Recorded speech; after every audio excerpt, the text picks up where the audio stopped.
የጌታችን የኢየሱስ ክርስቶስ ዜና የጻፍንላችሁ ለድህነት ከፈለጋችሁ በቂያችሁ ነው ይላል። ለመዳን አንድ ነገር በቂ ነው። የእግዚአብሔር መኖርን ማመን ብቻውን በቂ ነው።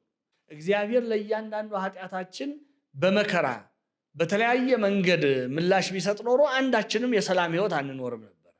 መከራን ቃል እየገባ የምንከተለው ብቸኛ ቢኖር ክርስቶስ ነው። ሽባ ከማቅናት እኮ የጠመመን የሰው ልቡና ማቅናት፣ የጠመመን የሰው ጠባይ፣ የሰው አይምሮ ማቅናት እኮ በጣም ከባድ ነው። ዋስራ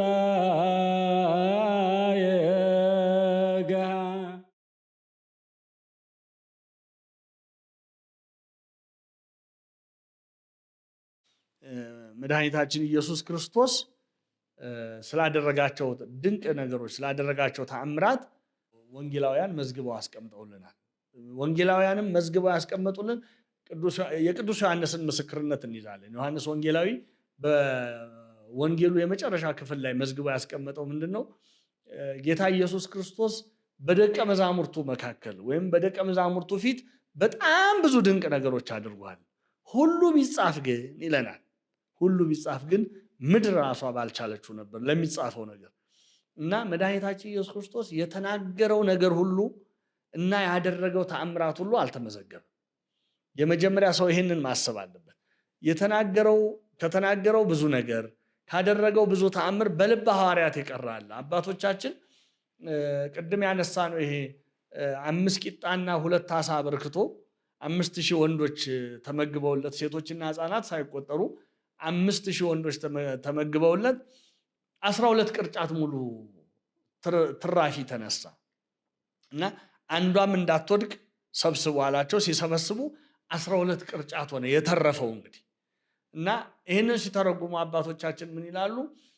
ይሄ ህዝቡ ሁሉ የተመገበው ምግብ ጌታችን ያስተማረው ትምህርቱ ያደረገው ተአምራቱ ለሰው ሁሉ የደረሰው ነው። እንግዲህ 12 ቅርጫት ደግሞ የተነሳው ህዝቡ መስማት የሚገባው ተነግሮት ማየት ያለበትን አይቶ፣ ነገር ግን የተቀረው የ12ቱ ቅርጫት በልበ ሐዋርያት የቀረ ነው ይላሉ። ከተናገረው ትምህርት ካደረገው ተአምራት በልበ ሐዋርያት ብቻ ይቀራል። በቃ ሐዋርያት ሳይጽፉልንም በቅብብሎሽም ሳይነግሩን በልበ ሐዋርያት ይቀራል። ዋናው ነገር ምንድነው ግን? እንዴ በልበ ሐዋርያት የቀረውን ካላወቅን እንዴት እንድናለን እንዳንል ዮሐንስ ሲመዘግብ ምን አለ? ይሄን ሰምታችሁና አንብባችሁ ትድኑ ዘንድ ይሄ ተጽፏል፣ ለዘላለም ሕይወት ተጽፎላችኋል። ምን እያለ ነው? እኔና ወንድሞቼ ሌሎቹም ሐዋርያት የጻፍንላቸው ዜናው የጌታችን የኢየሱስ ክርስቶስ ዜና የጻፍንላችሁ ለድህነት ከፈለጋችሁ በቂያችሁ ነው እያለ፣ ለመዳን በቂያችሁ ነው። ሌላው በልበ ሐዋርያት የቀረውን ካላወቅን እንዴት እንድናለን እንዳትሉ፣ ይሄ ተጻፈላችሁ የዘላለም ሕይወት እንዲሆንላችሁ ተጽፏል። እውነትም ነው። ደግሞ እነዚህ 4ቱ ወንጌላውያን የመዘገቡልንን ሌሎችንም የመጽሐፍ ቅዱስ እንደው የጳውሎስን እና የሐዋርያትን መልእክታት አንብበን ለድህነት ከበቂ በላይ እንደው እውነተኛ ንጹህ ልብ ያለው ሰው እኮ ለመዳን አንድ ነገር በቂ ነው። የእግዚአብሔር መኖርን ማመን ብቻውን በቂ ነው። እግዚአብሔር አለ፣ እግዚአብሔር ክፉ ነገር አይወድም በጎ ነገር ይወዳል የሚለውን ማወቅ ብቻ ላወቀበት በሕገ ልቡናው ብቻ ራሱ መጽደቅ ይችላል። ልቡናው ላይ ተጽፎለታል የእግዚአብሔር ሕግ እንጂ ሕጉን በማወቅ ብዛት አይዳንም። ሕጉን በማወቅ ብዛት አይዳንም። ሰው ሕግን በማወቅ የሚድን ቢሆን ኖሮ መቼም ከፈሪሳውያን ሕጉን ያወቀ ከራሳችን አልፎ በልብሳችን ላይ እንኳን እናውቀዋለን ብለው ልብሳቸው ላይ እስከ መጥለፍ ሕጉን የደረሱት እነሱ በዳኑ ነበር። ሕግን ማወቅ ብቻ ግን ሰውን ለድህነት አያውቀውም። ያወቅናትን ጥቂቷን መኖር ነው በእግዚአብሔር ዘንድ የተወደደ የሚያደርገው እና የጌታችን ተአምራቱ በዚህ መልኩ ተጽፏል። ሁሉ ሊጻፍ ቢባል ምድር ራሱ ባልበቃችሁ ነበር። ምድር ራሱ አትችለውም። ያደረገውን ሁሉ እንግዲህ ምን አይተው ይሆን ሐዋርያት? አሁን ይህን ስንሰማ ያስቀናል። ምን አይተው ይሆን? በመካከላቸው ምን አድርጎ ይሆን? ነገር ግን ለእኛ ደግሞ እውነት ለመናገር አይምሯችን ወደ እርሱ ለመሳብ መድኃኒታችን ኢየሱስ ክርስቶስን ለማወቅ የሚበቃን ያህል ደግሞ ተጽፎልናል። እንደው ተሰስቶም አልቀረብንም እና ከዛ ውስጥ ነው የተወሰኑ የምናየው። እንግዲህ መድኃኒታችን ኢየሱስ ክርስቶስ ስለ ተአምራቱ ሲነገር በአንድ ወቅት በዚህ በማቴዎስ ወንጌል ምዕራፍ 11 ላይ ዮሐንስ በወህኒ ታስሮ እያለ ዮሐንስ መጥምቅ በወህኒ ከሄሮድስ ጋር ተጋጭቶ የወንድምህን ሚስት ልታገባ አይገባህም ብሎ ታስሮ በነበረበት ጊዜ ከደቀ መዛሙርቱ 2 ይልካል። አባቶቻችን አካውህና እስጢፋኖስ ይሏቸዋል።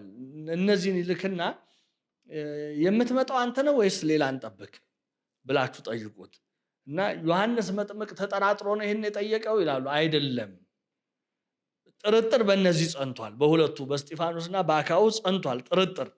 እንደው የሚመጣው መሲህ ይሄ የመሰከርክለት ነዋ በግዑ እነሆ የእግዚአብሔር በግ የዓለምን ኃጢአት የሚሸከም ያልከው እንደው ይሄ ነው መሲሁ የሚገለጠው የእግዚአብሔር ልጅ ወይስ እንዴት ነው ብለው ጥርጥር በእነሱ ጸንቶ ስለነበር አይተው ሰምተው ይመኑ ብሎ አውቆ ግን እንደ ደግ መምህር ደግሞ ሄደው እንዳይሳቀቁ በደግ መምህር ልማድ በራሱ አስመስሎ ጥያቄውን ላከ ይላሉ አባቶቻችን።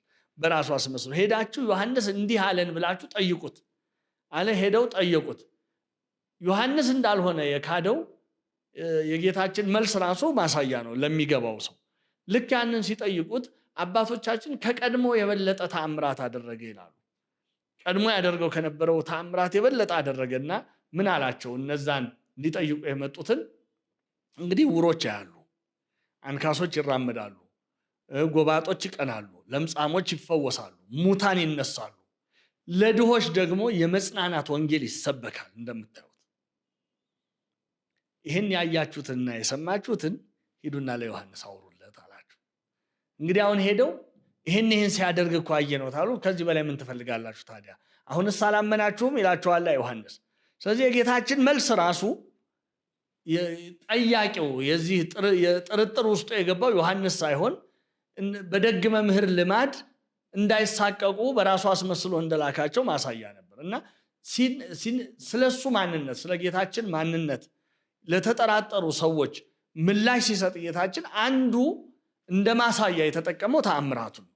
ዕውሮች ያያሉ፣ አንካሶች ይራመዳሉ፣ ለምጻሞች ይነጻሉ፣ ሙታን ይነሳሉ። ከዚህ በፊት ታይቶ ተሰምቶ ከሚያውቀው በላይ ሌሎች እንኳን ነቢያት ይህን አድርገውታል ብንል እንኳን የሰማይ አምላክን ጠርተው ወድቀው ተነስተው የአብርሃም አምላክ የይስሐቅ አምላክ የያዕቆብ አምላክ ስማን ብለው ወድቀው ተነስተው ነው የሚሆነው። ጌታችን በቃሉ ስልጣን ነበር ይሄን የሚያደርገው። በቃ ወደ ማንም አይለምንም፣ ማንን አይጠይቅም። በቃሉ ትእዛዝ ብቻ ነበር ይሄን የሚያደርገውና ይሄንን ተአምራቱን አይተው እንኳን የሚወዱት እንኳን ይከተሉት የነበሩት ቀርቶ በጠላትነት ራሳቸውን በሱ ተቃራኒ ያቆመው የነበሩት ፈሪሳውያን እንኳን ይሄ የሚያደርጋት በእጆቹ የሚደረጉ እነዚህን ተአምራቶች ከየት አመጣው እስከ ማለት ተገርመዋል። ሁልጊዜ ተአምራቱ ይገርማቸው ነበር። እሱም ይላቸው ነበር፣ አንዲት ነገር ሳደርጉላችሁ ታደንቃላችሁ፣ መልሳችሁ ደግሞ ትሰድቡኛላችሁ፣ ልትወግሩኝ ትፈልጋላችሁ። እንደዚህ ልትወግሩኝ የምትፈልጉ ከሆነ የምትሰድቡኝ ከሆነ ማደርጋትን ነገር አይታችሁ ለምን ታደንቃላችሁ ይላቸው ነበር። ለምን? የሚያደርገውን ነገር መቃወም የሚችሉት አይነት አልነበረም እና ተአምራቱ ራሱ የማንነቱ የጌትነቱ መገለጫ። ይህንን ለዮሐንስ ደቀ መዛሙርት ከነገራቸው በኋላ ማሰሪያ አንቀጽ ከታች ማሰሪያ የተናገራት ነገር ምንድነው? በእኔ የማይስተናከል ብፁዕ ነው ያለው።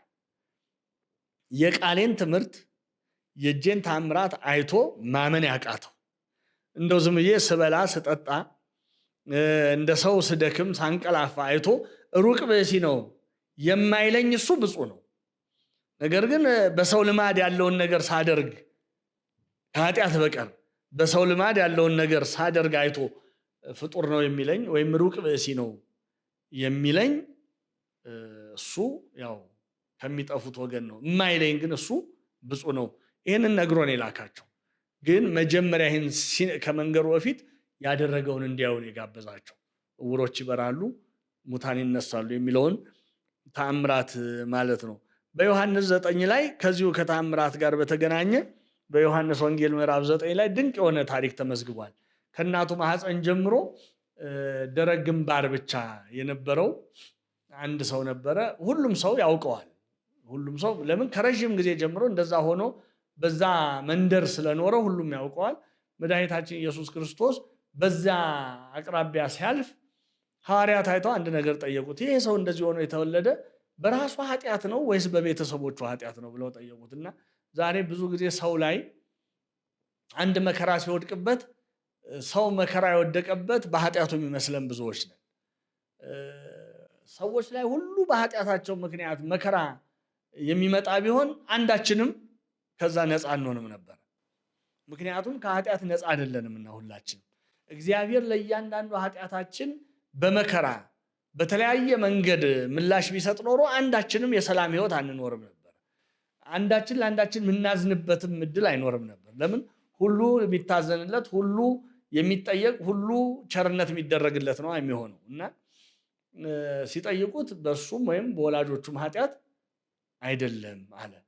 ከዚህ ውጭ ምን መልስ ይመጣል ታዲያ ብለው ሲጠብቁ የእግዚአብሔር ክብር እንዲገለጥበት ነው። ይሄ ነገር የሆነው የእግዚአብሔር ክብር እንዲገለጥበት ነው ብሎ መድኃኒታችን ኢየሱስ ክርስቶስ ተናገረ። ይሄንን ብሎ ምራቁን እንትፍ አለ ይላል። ምራቁን እንትፍ አለና በዛ ጭቃ ለውሶ አይን ቀረጸለት። ሂድና በሰሊሆም መጥመቂያ ታጠብ አለው። ሄዶ ታጥቦ ሲመጣ አይኑ እያየ መጣ። ይሄ ነገር በጣም ድንቅ ሆነ፣ መነጋገሪያ ሆነ።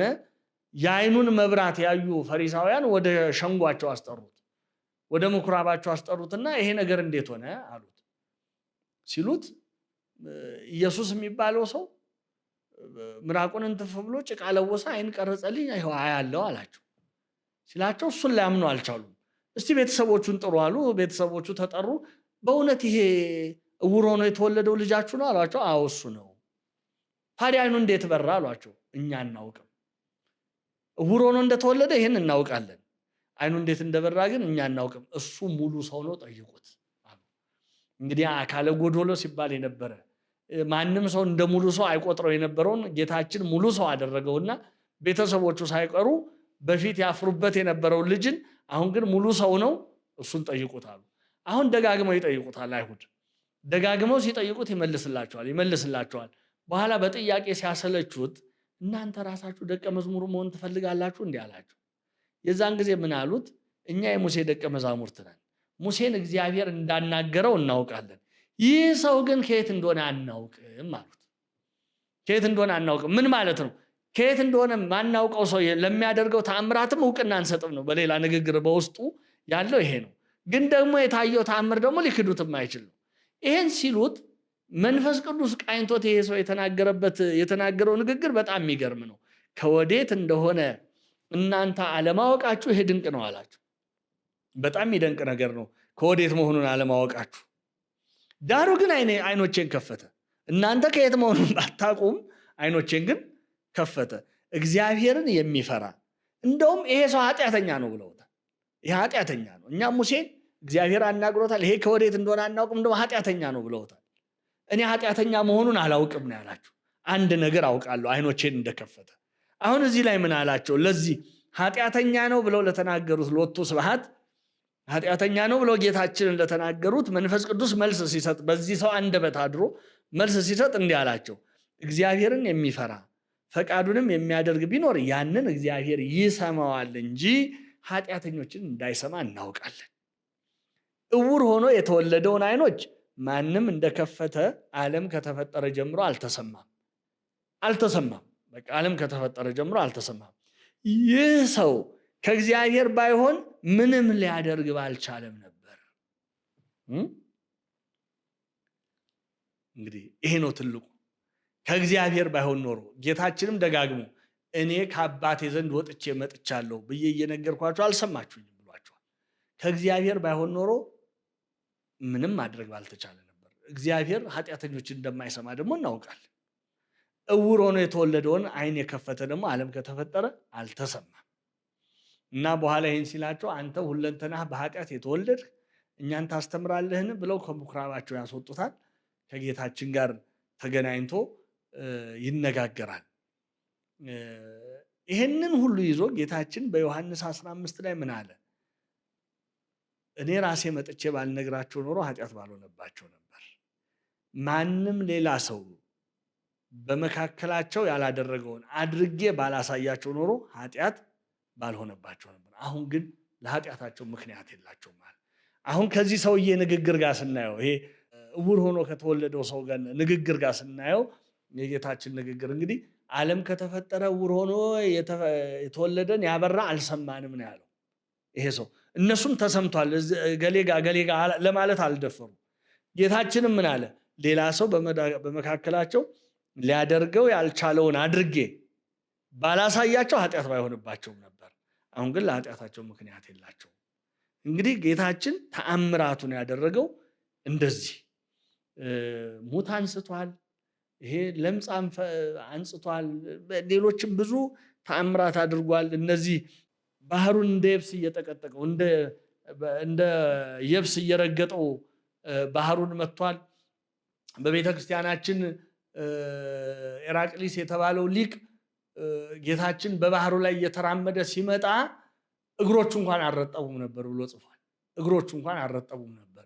እንደገና በማይበል መካከል የምትሄደዋ ታንኳ ተጨንቀው እያሉ ተነስቶ በቃሉ ብቻ ነፋሳትንና ማይበሉን ገስጾታል። ጸጥ በል ሲለው ወዲያውኑ ታላቅ ጸጥታ ሆነ ነው የሚለው መጽሐፋችን። ብዙ ልናነሳቸው የምንችላቸው ተአምራትን መድኃኒታችን ኢየሱስ ክርስቶስ አድርጓል። እነዚህን ነገሮች በሱ የሚያምኑ ሐዋርያትም አድርገዋል። ሌሎች ደግሞ በምትሃትም የሚመስል ነገር አድርገው ሊያሳዩ ይችላሉ። ነገር ግን ጌታችን ማንም ሊያደርገው የማይችለው ደግሞ የተለዩ ማለት ከሱ በኋላ በሐዋርያትም ሊደረጉ ያልቻሉ ወይም ሐዋርያትም ሊያደርጓቸው የማይችሉ ከዛ በኋላ ከሱ በኋላ ማንም ሊያደርጋቸው የማይችላቸው ተአምራት ደግሞ አድርጓል። አሁን ቢገባን ማለት ነው ቢገባን ከሱ ውጪ ማንም ሊያደርጋቸው የማይችላቸው ተአምራት የመጀመሪያው በድንግልና ተጸንሶ መወለድ። አሁን እነዚህ የምጠቅሳቸው ተአምራት ማንም ሊያደርጋቸው የማይችላቸው ለሱ ብቻ የምንናገራቸው እሱ ብቻ ያደረጋቸው እና የጌታችን ጽንሰቱ ራሱ ተአምር ነው፣ ድንቅ ነው ማለት ሊመረመር ከሚችለው በላይ ድንቅ ብለን ከማለፍ ውጭ ምንም ልንናገርለት የማንችል ነው። መወለዱም ወይም የተወለደበትን መንገድ ድንቅ ነው። ቅድም ተአምራት የሚለውን ስንተረጉም አንዱ ያስቀመጥነው ነጥብ ምንድነው? ከተፈጥሮ ሕግ ውጭ የሆነ ወይም ከተፈጥሮ ሕግ በላይ የሆነ የተፈጥሮ ሕግ ሊያብራራው የማይችል በሰው ሕሊና ሊደረስበት የማይችል ብለናል። እንግዲህ በፍጥረት ስርዓት አንድ ልጅ የሚወለደው ደጋግመን እንዳልነው የትኛዋም ሴት ወንድ ካላገዛት ልጅ መውለድ አትችልም። ከወንድ ዘር ተቀብለው ሴቶች ከወንድ ዘር ተቀብለው ነው ልጅ መውለድ የሚችሉት። ስለዚህ የሴቶች ባህሪ ልጅ ለመውለድ በወንድ መታገዝ አለበት። ወንዶችም ያለ ሴት መውለድ አይችሉም። እንግዲህ ተመልከቱ፣ እመቤታችን ስትወልደው ግን እንበለ ዘር እንበለ ሩካቤ ያለ ሰስሎተ ድንግልና ነው። ድንግልናው አልተለወጠም፣ ሩካቤ አልተፈጸመም፣ ዘር በማህፀኑ አላረፈም። ስለዚህ ጌታችን ጽንሰቱ ራሱ ድንቅ ነው። ሲጸነስ ድንግልናው አልተለወጠም። 9 ወር ከ5 ቀን ጸንሳው ሲወለድም ድንግልናው አልተለወጠም እና እመቤታችንን ቅድመ ጸኒስ፣ ጊዜ ጸኒስ፣ ድህረ ጸኒስ፣ ቅድመ ወሊድ፣ ጊዜ ወሊድ፣ ድህረ ወሊድ ድንግል ናት እንላለን። ይህንን ስንናገር እመቤታችን ሲወለድ ድንግልናው አልተለወጠም ማለት ሰው በቤት ውስጥ ያለ ሰው በር ከፍቶ ወጥቶ ከበስተኋላው እንደሚዘጋ አይደለም። እንደዛ አይደለም። ማህተመ ድንግልናዋ ለቅጽበት አይን አልተለወጠም ሲወለድ እና እነ አባ ጄሮም የመሳሰሉ የቤተክርስቲያናችን አባቶች ስለ እመቤታችን በድንግልና ጸንሳ በድንግልና መወለድ ለተጠራጠሩ ሰዎች መልስ ሲሰጡ በተዘጋ ደጃፍ እንዴት ገብቶ እንደወጣ ንገረኝና በድንግልና እንዴት ተጸንሶ እንደተወለደ እኔ እነግርሃለሁ ይላሉ። ይሄ በቂ ምልክት ነው። ለምን ሐዋርያት ጌታችን ተሰቅሎ ሮማውያን በጌታችን ላይ ያደረጉትን ጭካኔ አይተው የአይሁድን ቁጣ አይተው ደንግጠው ፈርተው ተነሳ የሚባለውን እስኪሰሙ እስኪመጣ እና እሱ እስኪያጽናናቸው በር ዘግተው በዛ በትልቅ ጭንቀት ውስጥ በነበሩበት ጊዜ ነው በመካከላቸው ድንገት መሰረት አልተቆፈረም፣ ግድግዳ አልተናደም፣ በር መስኮት አልተከፈተም፣ ጣራ አልተነደለም። በመካከላቸው ተገኝቶ ሰላም ለእናንተ ይሁን አላቸው። በዝግ ደጃፍ ድንገት ገብቶ ሰላም ለእናንተ ይሁን ስላላቸው ደንግጠዋል። በጣም ደንግጠው የሙት መንፈስ ያዩ ነው የመሰላቸው እንጂ በለበሰው ስጋ ሙስና መቃብርን አጥፍቶ እንደተነሳ አልመሰላቸው። ስለዚህ የሙት መንፈስ ያዩ ሲመስላቸው አትፍሩ፣ እናንተ እንደምታስቡት የሙት መንፈስ ስጋና አጥንት የለውም። እጆቻችሁን አምጡና የተቸነከሩ እጆቼን የተወጋ ጎኔን ዳሱ አላቸው። ሲዳስሱ ደግሞ ምን አለው? የሚዳሰስ አካል አለው። ልክ እንደኛው በስጋና በአጥንት በጅማት የታሰረ የሚዳሰስ አካል አለው። አሁን አባ ጄሮም ይህንን የጠቀሰው ከድንግሊቱ ማህፀን እንዴት ድንግልናዋ ሳይለወጥ ተጸንሶ ድንግልናዋ ሳይለወጥ እንደተወለደ አስረዳኝ ብለህ የምትጠይቀኝ ከሆነ ወይም ይሄ ነገር ሊሆን አይችልም ብለህ የምትከራከረኝ ከሆነ በዝግ ደጃፍ በተዘጋ ቤት ውስጥ እንዴት ገብቶ እንደወጣ ንገረኝና እኔ ደግሞ አስረዳሃለሁ። እና ይሄ ከሱም በፊት በሱም ጊዜ ከሱም በኋላ ሊሆን የማይችል ከሱም በፊት በማንም የእግዚአብሔር ሰዎች በሚባሉ በእነ አብርሃም በእነ ይስሐቅ በእነ ያዕቆብ በእነ ሙሴ በእነ ኤልያስ በጣም ብዙ ድንቅ ነገሮች እግዚአብሔር ባደረገባቸው አልሰማንም። ይሄ የተሰማ ይሄ ነገር የተነገረው ስለ እመቤታችን ብቻ ነው። ይሄ ነገር የሆነው በእሷ ላይ ብቻ ነው። ይሄ ነገርን የሚያደረገው እሱ ብቻ ነው። በድንግልና ተጸንሶ በድንግልና ተወለደ። ስለዚህ መንክር ስብሐተ ልደቱ እንላለን። አሁን የጌታችንን የልደት ቀን በቤተ ክርስቲያን ሌሊት አድረን ስንዘምር አንዱ የምንዘምረው ምንድነው? መንክር ስብሐተ ልደቱ። የልደቱ ነገር ወይም የልደቱ ክብር የልደቱ ሁኔታ ድንቅ ከመባል ውጭ እንዲህ ነው ብለን ልንናገር አንችልም። አማን በአማን እውነት በእውነት የጌታችን የልደቱ ነገር ድንቅ ነው ነው። እውነት ነው፣ ድንቅ ነው። ይሄ ሊመረመር የማይችል የመጀመሪያው በማንም ያልሆነ ማንም ሊያደርገው የማይችል ከዚህ በኋላ መቼም የማይደረግ አንዱ ተአምር ይሄ ነው። ሁለተኛው ተአምር የጌታችን መግነዝ ፍቱልኝ መቃብር ክፈቱልኝ ሳይል ሙስና መቃብርን አጥፍቶ ሞትን ድል ነስቶ የተነሳት ትንሣኤ ደግሞ ሌላኛው ተአምር ናት።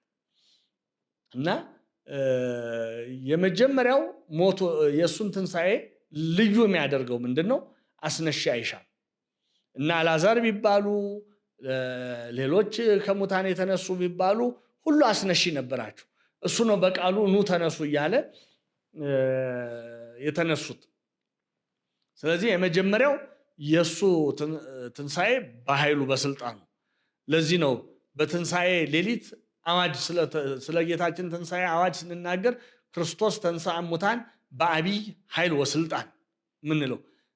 ክርስቶስ ከሙታን የተነሳው በገዛ ኃይሉና ስልጣኑ ነው።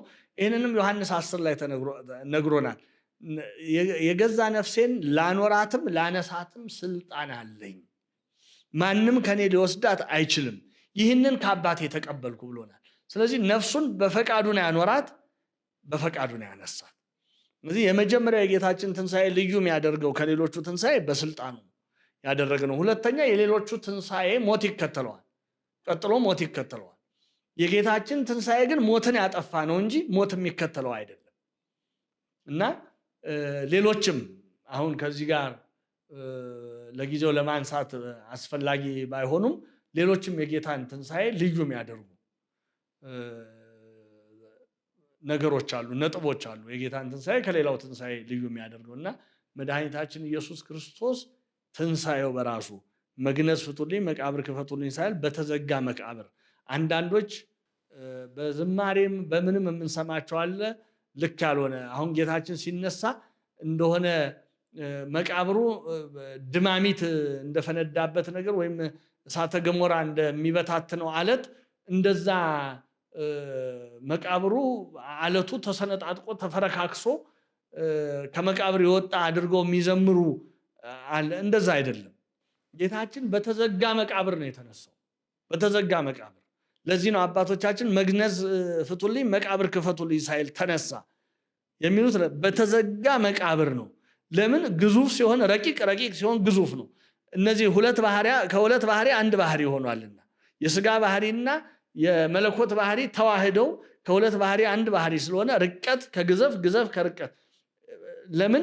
ረቂቅ መለኮት የስጋን ግዙፍ ባህሪው አድርጓል፣ ገንዘቡ አድርጎታል።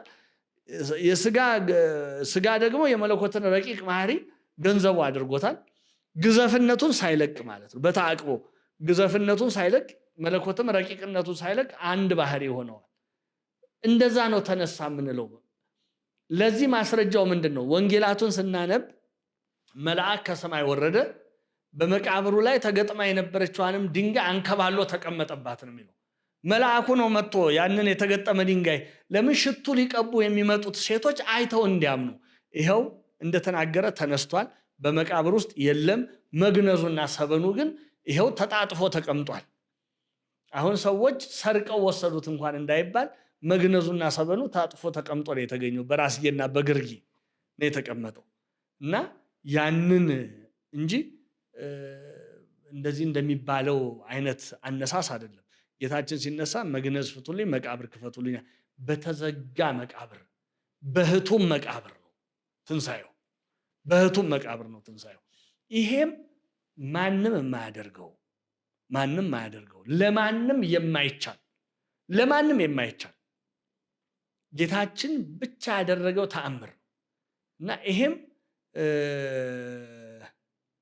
በእውነት የጌታችንን ትንሳኤ ድንቅ የሚያደርገው ድንቅ ተአምር የሚያሰኝ ነው። እንግዲህ ተአምር ማለት ድንቅ ነው ብለን የለ ድንቅ የሚያሰኝ ነው። ሶስተኛው እንዲሁ ድንቅ ብለን የምናነሳው በጌታችን ብቻ የተደረገ ማንም ሊያደርገው የማይችል ሌላ ድንቅ ብለን የምናነሳው ምንድነው?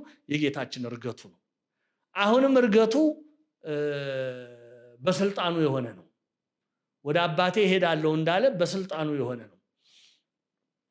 በይባቤ መላእክት በመላእክት ምስጋና ታጅቦ በስልጣኑ ነው እንጂ መላእክት የመጡት እያመሰገኑት አብረውት ለመውጣት ነው እንጂ ሊያሳርጉት አይደለም የመጡት። ኤልያስን መላእክት ሊያሳርጉት እንደመጡ አይደለም።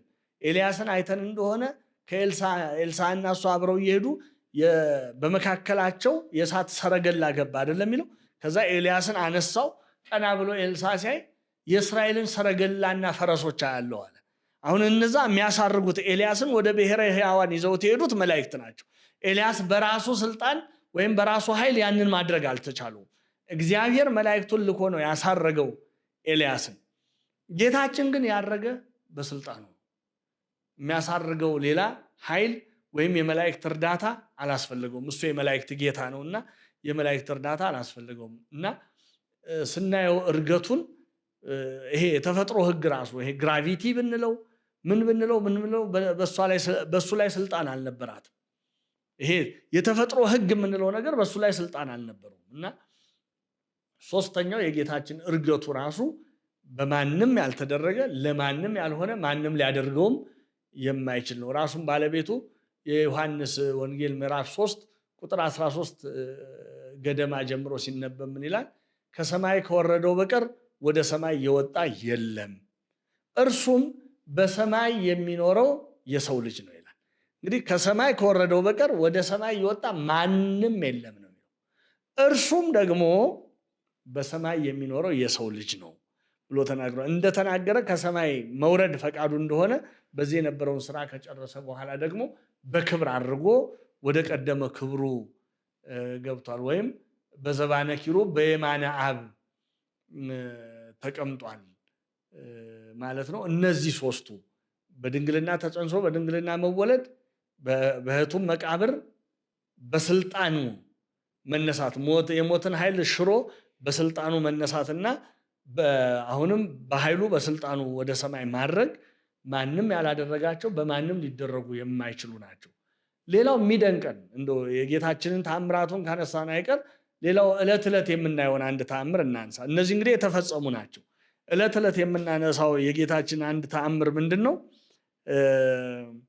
በጣም የሚያስደንቀው ተአምር ማለት ነው። አሁን ብዙዎች በተአምራት የሰውን ላዕላዊ ገጽታ መቀየር ይህን ያህል ከባድ የሚመስላቸዋሉ። ከባድ ግን አይደለም።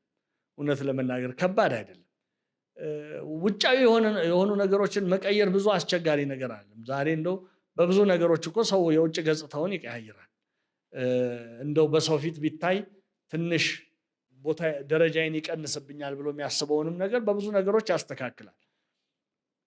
በጣም ከባዱ በጣም አስቸጋሪው ነገር ማንም ቢሆን የሚስማማበት ነገር የሰውን ውስጡን መቀየር፣ የሰውን አስተሳሰቡን፣ የሰውን ዝንባሌውን፣ የሰውን ፍላጎቱን መቀየርን የሚያህል ነገር የሰውን ፈቃዱን ሳይጫኑ ሳያስገድዱ የሰውን ፈቃዱን ማስተካከልና መለወጥን ያህል ከባድ ነገር የለምና መድኃኒታችን ኢየሱስ ክርስቶስ ጦር ሳያዘምት እንግዲህ ስናየው ጦር አላዘመተም፣ ብርና ወርቅ አልበተንም፣ የትኛውንም ምድራዊ ጥቅምና ስልጣን ለማንም ቃል አልገባም። ይህንን ሁሉ ሳያደርግ በሱ ደረጃ የሰውን ልብ የማረከ ማንንም ልንጠራ አንችልም። ናፖሊዮን ቦናፖርቴ ተናግሮታል የሚባል ነገር አለ እና ምን ይላል ያ ናፖሊዮን ቦናፖርቴ? እኔ ብዙ ጦር አዝምቼ አውሮፓን አስገብሬያለሁ። ልክ እንደኔው ጁሊየስ ቄሳር የምንለው እንደዛው ብዙ ጦር አዝምቶ አውሮፓን ጠቅላላ አስገዝቷል። ግን ክርስቶስ ካደረገው አንጻር ሲታይ የኛ ኢምንት ነው ይላል። ምክንያቱም እሱ እኛ ጦር አዝምተን እሺ ያለውን በፍቅር እምቢ ያለውን በጦር ኃይል አስገድደን በራሱ አልችላቸውም ብሎ ያመነ ገና በጦር ሳይመታ እየገበረ አይ ብሎ ትንሽ የሞከረ ደግሞ በጦር ኃይል እየተመታ ነው አውሮፓን ማስገበር የቻልነው። ኢየሱስ ክርስቶስ ግን የሚደንቀው ይሄ ነው ይላል። ጦር አላዘመተም። ማንንም ምንም አይነት ምድራዊ ስልጣን ሆነ ምድራዊ ጥቅም ቃል አልገባም። ለማንም ማባበያ ብርና ወርቅ አልበተነም። በቃሉ ብቻ በተናገረው በቃሉ ብቻ ባስተማረው ልዑል የሆነ በጣም ከፍ ያለ ልዕልና ያለው ትምህርት ብቻ የብዙዎችን ልብ አሸንፏል። ከማሸነፉ የተነሳ ነገስታት ዙፋናቸውን፣ ሙሽሮች ጫጉላቸውን፣ ባለጠጎች ሀብት ንብረታቸውን፣ ሊቃውንት ፈላስፋ የምንላቸው ሁሉ ዕውቀታቸውን እንደምናምን ቆጥረውት ራሳቸውን ለክርስቶስ በፈቃድ ምርኮ አድርገው ሰጥተዋል። እንደውም ስናይ እኮ የሚደንቀው ነገር መከራን ቃል እየገባ የምንከተለው ብቸኛ ቢኖር ክርስቶስ ነው። እኔን ካመናችሁ እኔን ከተከተላችሁ በዚህ ዓለም መከራ አለባችሁ፣ ይገርፏችኋል፣ ወደ የሸንጓቸው ይጎትቷችኋል፣ መከራ ያሳዩአችኋል፣ ይገድሏችኋል እያለ ሰው በስጋው ሊቀበለው እጅግ የሚፈራውን በስጋው ሊቀበለው እጅግ የሚሳቀቀውን ነገር እኔን ካመናችሁ ይሄ ነው የሚከተላችሁ እያለ በፈቃድ የተከተልነው ክርስቶስ ብቻ። እንግዲህ ሰው ወይ በፍርሃት ወይ በጥቅም ነው ለአንድ ነገር የሚገዛው። ወይ በፍርሃት ይገዛል ወይ በጥቅም ይገዛል። ክርስቶስ አላስፈራራንም። ክርስቶስ በጥቅም አላባበለንም። እንደውም ስናስበው ከተከተላችሁኝ በዚህ ምድር ስትኖሩ መከራ ይገጥማችኋል ነው ያለን። እንደውም ያስፈራ ነገር ይጠብቃችኋል። እኔ ያስፈራራችኋለሁ አይደለም ያለን። እኔን መከተል ግን በዓለም መከራ ነው የሚጠብቃችሁ፣ ፍርሃት ነው የሚጠብቃችሁ። ለዚህ ነው ቅዱስ ጳውሎስ በከተማ ፍርሃት፣ በወንበዴዎች ፍርሃት ነበረብኝ። በቃ ክርስቶስን ከመከተሉ የተነሳ የደረሰበትን መከራ ነው የሚዘረዝሩ። እንዲህ መከራ ነው የሚጠብቅህ ከኔ እያለ በፍቅር የተሸነፍንለት በፈቃድ የተከተልነው በዚህ ዓለም ታሪክ ከክርስቶስ በቀር ማን ሊጠራ ይችላል? እና ተአምር ብለን ከጠራ ነው እኔ ከዚህ በላይ የሰውን ልቡና ከመቀየር በላይ እንደ ሰው ልቡና አስቸጋሪ ነገር የለም። ይሄ መጽሐፍ ሁሉ ምስክርነት ነው። እንደ ሰው ልቡና ከባድ፣ እንደ ሰው ልቡና አስቸጋሪ የለም። የሰውን ልቡናም ደግሞ እንደ ክርስቶስ ትምህርት እንደ ክርስቶስ ሕይወት የቀየረ ደግሞ በዓለም ታሪክ አልተሰማም። እና አንድ መጽሐፍ ላይ ሳነብ በጣም የደነቀኝ ነገር አለ።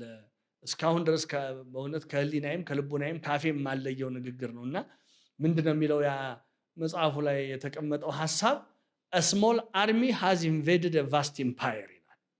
እና በጣም ጥቂት ሰራዊት፣ ለዛውም ጦር ያልያዘ ስንቅ ያልያዘ በባዶ እግሩ የሚሄድ በጣም ጥቂት ሰራዊት 12 በቁጥር 12 ሰዎች ያሉበት ሰራዊትን ልኮ አሰማርቶ በወቅቱ በዛን ጊዜ በነበረው ሁኔታ የሮማን ኢምፓየርን የሚያህል በጣም ሰፊ ግዛት ከምስራቅ አፍሪካ ከአረቢያን በረሃ እስከ ስፔን ጫፍ ድረስ የነበረን እስያንና አውሮፓን የሚያካልልን የሮማን ግዛት በፍቅር በቃል ያሸነፈ ሰራዊት ክርስቶስ የላከው ሰራዊት ብቻ ነው። ክርስቶስ የላከው ሰራዊት ብቻ ነው። እና ከዚህ በላይ እኔ ተአምር ብዬ ልጠራው የምችል በእውነት ይሄ ምን ታዲያ ይገርማል ማለት የሰውን ልቡና ማብራት እኮ ይከብዳል። የሰውን አይን ከማብራት የሰውን ልቡና ማብራት እኮ ይከብዳል። ለምጻምን ከማንጻት እኮ የሰውን ልቡና ማንጻት እኮ ይከብዳል። ሽባ ከማቅናት እኮ የጠመመን የሰው ልቡና ማቅናት፣ የጠመመን የሰው ጠባይ፣ የሰው አይምሮ ማቅናት እኮ በጣም ከባድ ነው። በስጋ የሞተን ከማንሳት እኮ የሞተ ህሊናን ማንሳት ይከብዳል። ለምን? በስጋው የሞተ እኮ በራሱ አያዝም። የሞተ ህሊና እኮ ልግም አለ፣ በራሱ ያዛል፣ ይለግማል። የሞተ ህሊናን ከማንሳት በላይ ከባድ ነገር የለም። እና ዮሐንስ አፈወርቅ ይናገራል፣ ሙት አላነሳሁም፣ ዕውር አላበራሁም፣ ሽባ አልተረተርኩም፣ ለምጻም አላነጻሁም ብለህ ለምን ታዝናለህ ይላል። የክርስቶስን አገልጋዮች በእጃቸው ግን እንደዚህ አይነት ድንቅ ተአምራት ያላደረጉትን አገልጋዮች ሲያጽናና ቅዱስ ዮሐንስ አፈወርቅ ለምን በዚህ ታዝናለህ? እና በክህደትና በኃጢአት የታወረን ሰው ልቡና ከማብራት በላይ ዕውር ማብራት አለ ወይ ይላል። በኃጢአት የሞተ ህሊናን ከማንሳት በላይ የሞተን ማንሳት አለ ወይ ይላል። በእምነት እያነከሰ በኃጢአት እያነከሰ የሚኖርን ከማቅናት በላይ ሽባ መተርተር አለ ወይ?